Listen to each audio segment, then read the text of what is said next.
We begin our story on the banks of an old and forgotten river. Atop the winding woods in endless darkness, this is where the ghost was born. He was raised in a small town at the edge of a great mountain, and from a young age he was terrified of the world outside. As a child, the ghost sat silently in his den, listening as voices tormented him and scared him into a life spent entirely alone. One day, he ventured out into the bright, harsh world and was immediately met with vitriol and contempt. The ghost, you see, was odd, and in the world he inhabited, that just wasn't acceptable. Soon, he was loathed by all the town. For whatever reason, the locals just couldn't accept him as one of their own. They vilified the ghost, taunted and abused him, and ultimately, they killed him. On the morning of December 20th, the ghost stood trial for the murder of 5 people in a brutal and macabre scene.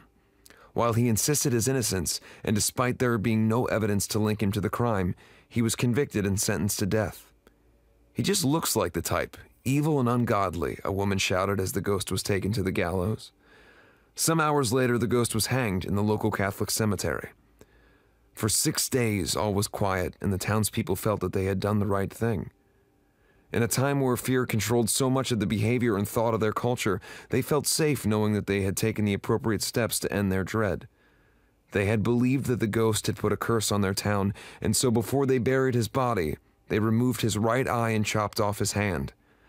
As the casket was lowered into the earth, they burned these parts and spread the ashes along the banks of the Ohio River.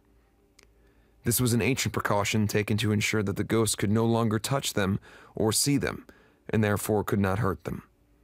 However, 6 days later, something happened that no one in the town could have predicted. Sometimes, when something so terrible happens to an innocent soul, the universe has a way of fixing the damage that was done, and on the evening of December 26th, that's exactly what happened. On that night, you see, he returned from the dead.